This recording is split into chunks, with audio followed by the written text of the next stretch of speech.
fase terminal de la enfermedad, en la fase final. Por eso es tan importante detectarla a tiempo, porque si no la detectamos a tiempo, esa fase se hace muy corta y tiene una mortalidad muy elevada.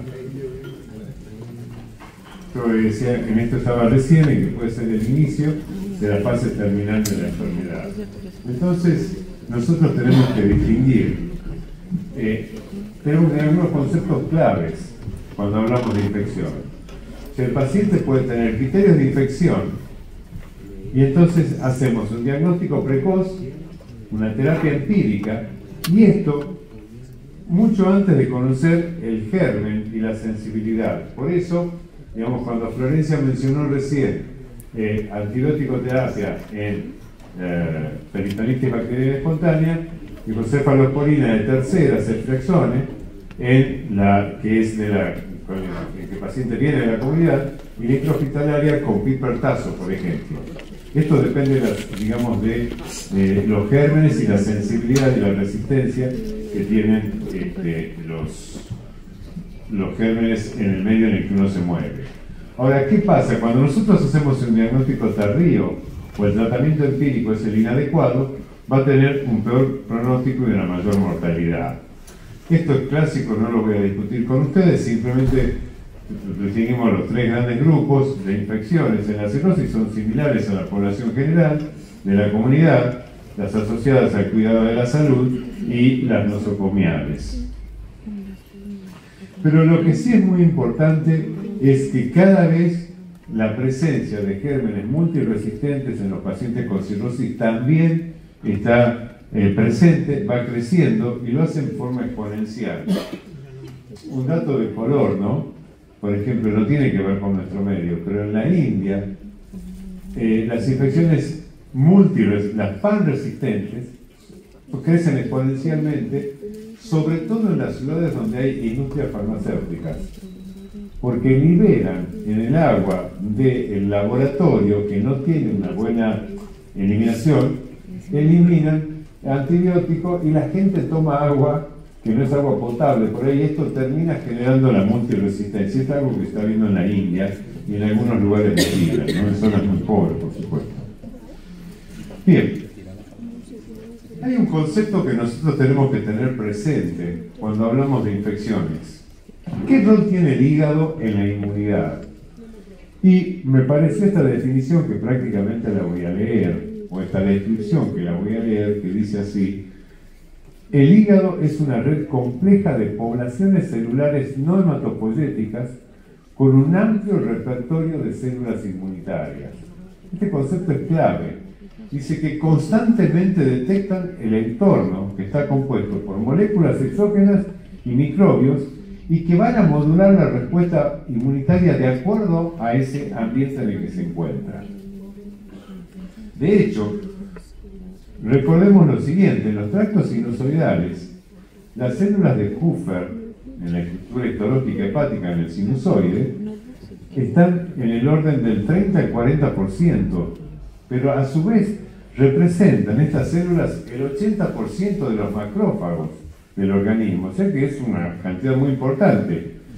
Células T están en el orden del 30%, las células beta, las células B en el orden del 3%, y las células killer en el orden del 15%.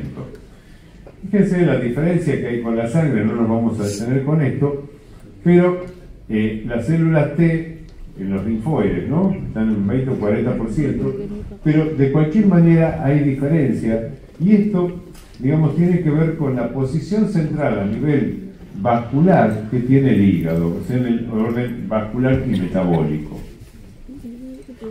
Se mencionó recién hipertensión portal, y la hipertensión portal es clave en el desarrollo de las infecciones. Normalmente existe una translocación bacteriana, que es la translocación bacteriana normal, y con lo cual el sistema inmune a nivel hepático tiene una actividad normal media y no está exigido de manera permanente.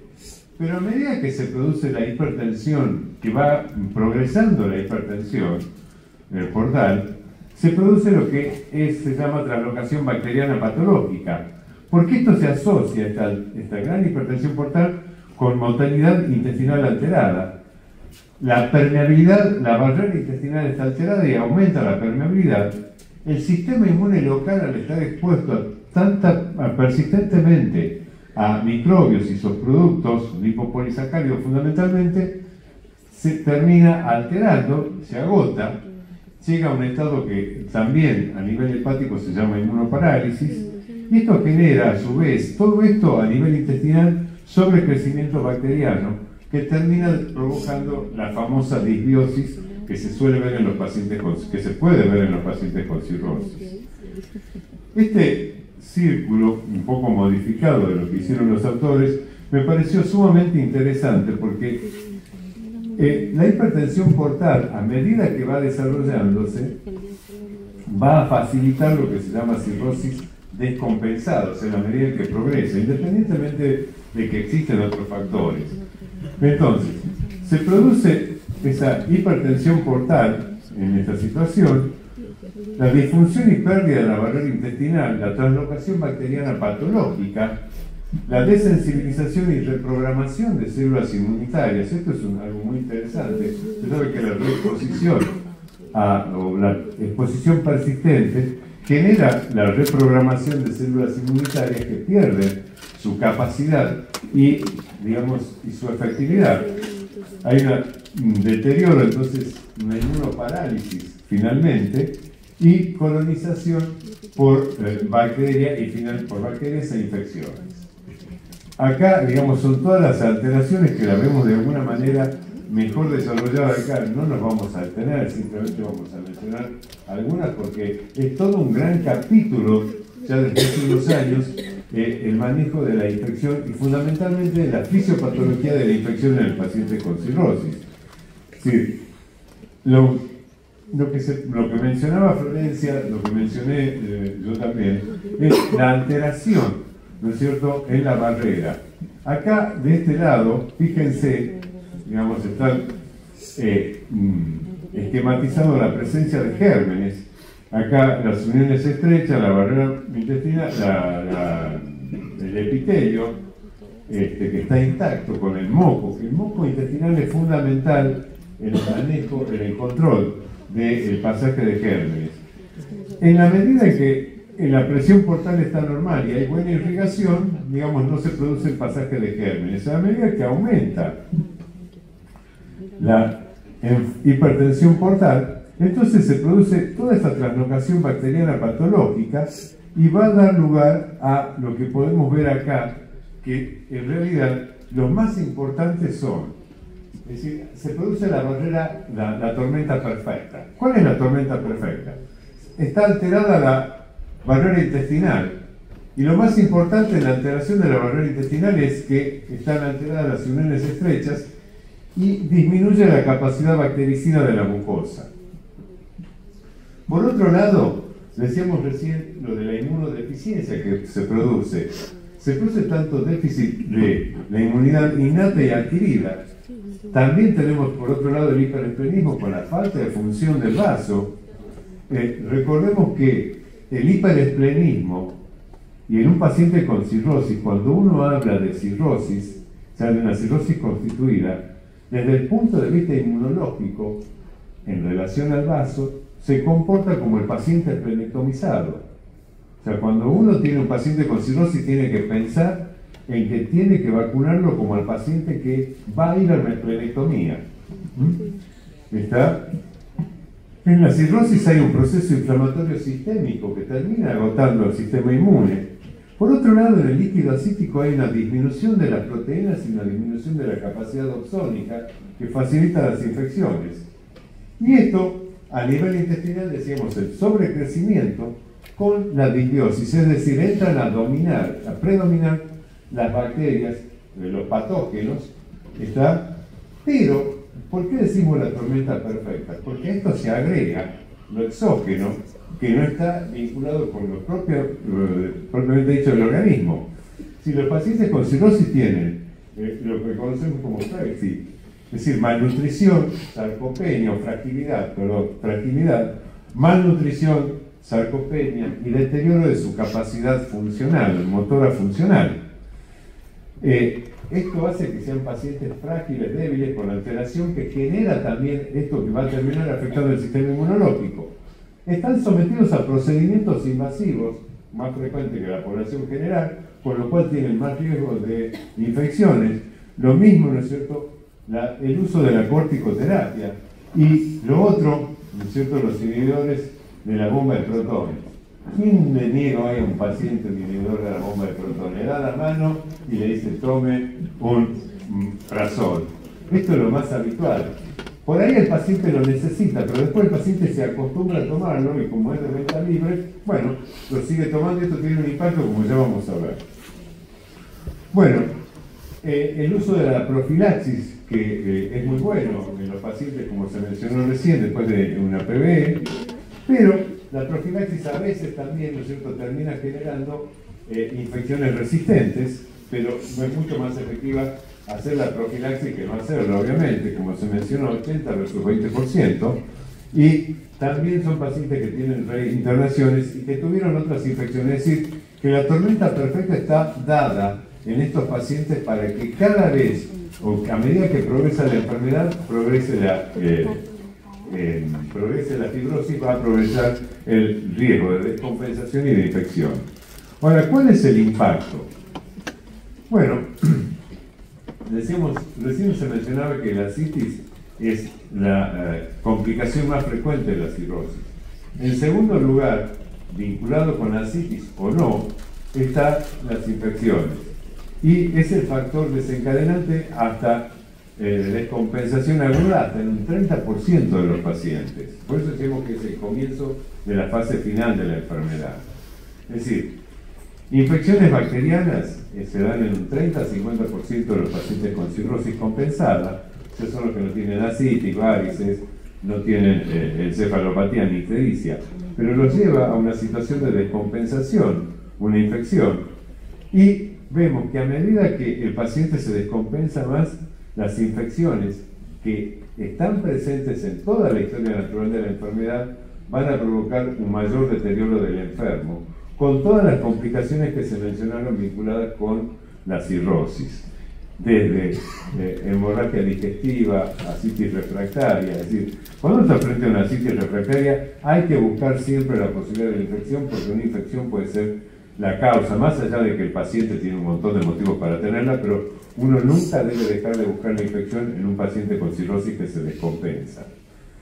Un dato interesante es que, por ejemplo, cuando uno analiza el panorama visto como una película, los pacientes con cirrosis que se internaron, fíjense, son 780.000 internados. Esta es una muestra del 10% de internados en Estados Unidos, el NICE, que tiene una característica.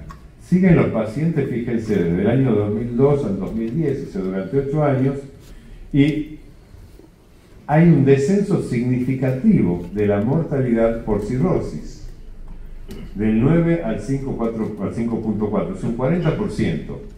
Por otro lado, la insuficiencia cardíaca congestiva baja menos, y la mortalidad de los pacientes sin cirrosis internados también baja, pero baja menos.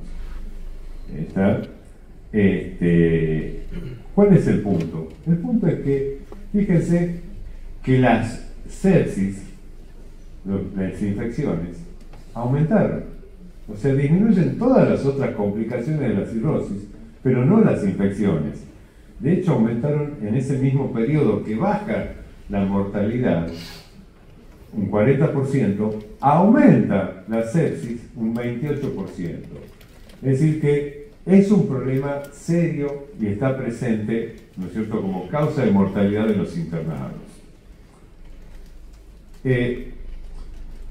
Un estudio prospectivo, una revisión sistemática que incluye 178 publicaciones analizables con 12.000 pacientes, muestra que en un periodo de 1979 a 2009, los pacientes con cirrosis infectados se incrementan la infección incrementa en la cirrosis la mortalidad 4 veces. ¿Está? Ahora, la mortalidad de los infectados durante el seguimiento en esta serie importante es del 40%, pero lo de los no infectados es el 20%, lo cual es una diferencia altamente significativa.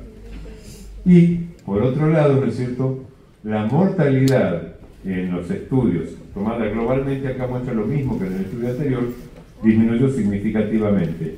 Pero lo que sí interesa es tener presente que la mortalidad en los infectados al mes alcanza un 30%, los 3 meses un 44% y al año un 60%. Es decir que los pacientes que tienen una infección severa, el paciente que tiene una perioditis bacteriana espontánea, tiene que ser evaluado en los centros de trasplante apenas, mientras se hace el diagnóstico, ya tiene que ser evaluado, porque en el curso del año es un paciente que tiene una alta chance de mortalidad si no es trasplante, digamos, y eso se puede estar trasplantado.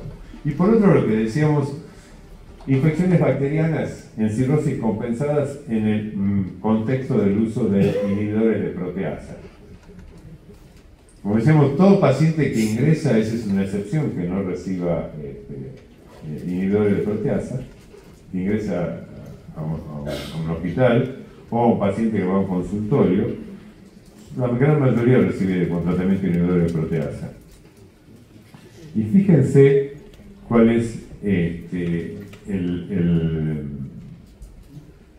la incidencia acumulada de mortalidad, es lo que está en la línea roja, versus aquellos que no reciben IVP en línea azul. ¿Está? No de mortalidad, de infecciones, perdón. Y la sobrevida, fíjense cómo disminuye, es en el gráfico que está acá abajo. Acá. Fíjense cómo disminuye significativamente la sobrevida en los que reciben inhibidores de proteasa. ¿Está? Esto tiene que ver con la asociación con disbiosis que producen y que en estos pacientes es mucho más marcada por toda la hipertensión portal que tienen. ¿Está? De acá. Otro dato interesante, digamos, es que los bacilos gram positivos son más frecuentes en las unidades de terapia intensiva, son más frecuentes en los pacientes con cirrosis en los últimos años que en los pacientes sin cirrosis. Esto es un dato a tener en cuenta para que uno analice qué es lo que pasa en la UTI en la que uno está. El otro es que no es infrecuente que los pacientes internados desarrollen una segunda infección y que habitualmente o más frecuentemente ese germen es una bacteria diferente. Estar atento a esto, tener en cuenta, digamos, ese dato cuando uno está frente a un paciente que tiene cirrosis, que tuvo una infección, que comienza a mejorar y que después se deteriora nuevamente, es decir, investigar una segunda infección. La causa más frecuente de infección es la peritonitis bacteriana, le sigue la bacteremia y las infecciones del tracto urinario y después la neumonía. ¿Verdad? Y lo otro es que la mortalidad de las infecciones intrahospitalarias alcanzan un 25 al 50% y es mucho menos de la mitad, ¿no es cierto?, cuando son infecciones de la comunidad. Esto tiene que ver con la resistencia, ¿no? Bien, lamentablemente tenemos que decir que no existe una técnica de laboratorio que a mí me diga un estudio, este paciente está infectado. Ya se probaron diferentes marcadores para ver infección en un paciente con cirrosis y la verdad es que ninguno terminó aguantando la historia del tiempo. Entonces, ¿cuándo nosotros debemos pensar entonces en infección? Cuando hay progresión de la enfermedad, cuando el paciente se descompensa o cuando el paciente requiere internación, es decir, cuando cambia su historia natural. Y ahí entonces el concepto es un paciente infectado hasta que se demuestre lo contrario. Bien, esto no, porque más o menos se lo mencionó. Recordar algo que nos parece clave. Ustedes saben que a un médico terapista, si uno le pone $100 en la cama del paciente, ¿no tiene que ponerlo para que no lo encuentre? Debajo, en la espalda del paciente. Y si es un anestesiólogo, ponga donde lo ponga, lo va a encontrar. ¿Verdad? Y si es un hepatólogo, se olvida de evaluar clásicamente la piel y la cavidad bucal. La pregunta es, ¿cuántos de nosotros, yo llegué tarde a la charla anterior, no tenía previsto venir, pero escuché, ¿cuántos hacen la semiología y revisan la lengua del paciente? Es algo que nosotros los hepatólogos no hacemos, y muchas veces el foco del punto de partida en un paciente con cirrosis está en la cavidad bucal o en la piel. Es algo que tenemos que evaluar. ¿Está? Y recordemos que más del 30% de los pacientes son absolutamente asintomáticos, no tienen ninguna manifestación que uno pueda vincularlo a una infección. Sí tienen el deterioro del estado general, la progresión de la enfermedad, aumento de la ascitis o aparición de ascitis, ¿está? O encefalopatía. Siempre hacemos el laboratorio de rutina, pero recordemos lo siguiente, que si nosotros queremos 15.000 blancos, es muy poco probable que encontremos esos 15.000 blancos en el paciente con cirrosis. Habitualmente el paciente con cirrosis tiene 3.000 a 4.000 blancos, en la media. Y si yo conozco a mi paciente y aumentó 2.000 el recuento de blancos, aunque tenga 5.000 o 6.000, está infectado hasta que se demuestre lo contrario. Ese es un dato que tenemos que tener presente. Todo lo demás, lo clásico, ¿no es cierto?, evaluar lo que dijo Florencia, está radiografía de tórax, de ecografía de abdomen, y la punción del líquido acítico, no olvidarlo, con o sin manifestación de infección, y para cultivarlo. Y hacer una endoscopia digestiva también en estos pacientes es importante. Ya se habló del sitio donde se debe hacer la punción, y recordemos que debe ser hecha idealmente en un frasco de hemocultivo y como mínimo 10 mililitros. Las complicaciones son muy raras, ¿está? Y aunque tenga una concentración de protrombina, no requiere profilaxis por sangrado, ¿está? Bueno, esto es lo que se mencionó, no me voy a detener porque ya lo hizo Florencia. Simplemente recordar lo siguiente, que no vamos a tener habitualmente manifestaciones como dolor abdominal, fiebre o hipotermia o dolor a la descompresión, o escalofríos. Hay un dato, hay una parte de lo que me quería tener entre las infecciones que es ascitis neutrocítica, que es aquella ascitis que no tiene recuperación de gérmenes, sin recuperación de gérmenes, donde hay más de 250 células y el cultivo es negativo. O la bacteriocitis, que es menos de 250 con cultivo positivo. Vamos a volver a la citis a la neutrocítica sin recuperación de gérmenes en un momento. ¿Está? Bueno, esto es la peritonitis bacteriana secundaria, que no corresponde, pero simplemente acá Florencia lo mencionó, LDH y glucosa y proteínas son datos que se deben tener en cuenta, y habitualmente el cultivo polimicrobiano y el tratamiento es con antibióticos cirugía y tiene habitualmente una mayor clínica aún en el paciente con cirrosis. La antibiótico-terapia precoz empírica, es decir, si el paciente tiene 250 células o más, no espero el cultivo, empiezo con ceftriaxona directamente, o cefalosporina tercera. Ceftriaxona porque es la más barata en nuestro medio y con muy buen resultado. Y recordar, ¿no es cierto?, que si uno hace la paracentesis diagnóstica, cuando pasaron más de 12 horas del ingreso, el paciente tiene casi 3 veces mayor mortalidad. Es decir, eso es lo que significa la demora en la antibiótico-terapia empírica. Recordemos respetar el patrón local de resistencia antibiótica y tener en cuenta, ¿no es cierto?, la severidad de la infección. Y el otro dato que es importante, independientemente de lo que mencionó Florencia, el uso del albúmina, el antibiótico precoz, hay una disminución de la progresión al ACI del 30 al 10% y la mortalidad de 30 a 10, ¿está? O sea, 3 a 1 es la diferencia. Recordar que tenemos que suspender beta bloqueantes cuando el paciente está infectado si la TAN es menor de 65 o la sistólica menor de 90, o si hay progresión a la injuria renal aguda. Y hacer suspensión transitoria de los diuréticos cuando consideramos que el paciente está infectado. Y lo ideal, no siempre se puede hacer, es una punción nuevamente del líquido acítico a las 48 horas. ¿Por qué? porque hay una disminución de los leucocitos mayor del 25% cuando el paciente está bien tratado. Si no tenemos todavía el resultado del cultivo, bueno, o no conocemos el germen todavía, bueno, este es un dato interesante y lo tenemos rápidamente en 2 horas después de la punción.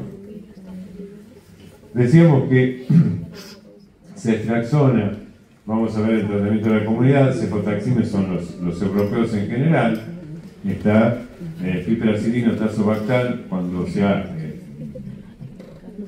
intranosocomial. Podemos usar meropenem, carbapenem o vancomicina, pero recordemos que cuando usamos vancomicina tenemos que hacer una función de clearance, ¿está? Eso no está contraindicado. Y acá es donde quería volver a la bacteria Ascitis monomicrobiana o Ascitis neutrocítica, que es cuando tiene menos de 250 células con cultivo positivo. ¿Qué dicen las guías? Dice, sin ningún signo o síntoma de infección no deberían recibir antibióticos. Resuelven la mayoría. Y cuando uno en la vida real le pregunta al paciente, mire, la mayoría de los casos que usted tiene, o la familia, resuelven sin antibióticos, yo digo, no, le pongan antibióticos. Y yo sin preguntarle también le pongo antibióticos. Porque esa es la vida real, no es un protocolo. ¿Está? Porque después tengo que ir a remar con un paciente complicado. Entonces, si estamos frente a esta situación, ¿está? En un paciente con cirrosis, damos este tratamiento. Bueno, lo que mencionó Florencia también de la PB, diagnóstico precoz, antibiótico y albúmina en la forma en que se mencionó, tiene una resolución de la infección en más del 90%. ¿Está? Y recuerden que la presencia de PB es un factor predictivo de progresión a la injuria renal aguda. ¿Está? Que eso es muy importante. Y a su vez, la injuria renal aguda se asocia con un mayor riesgo de infección.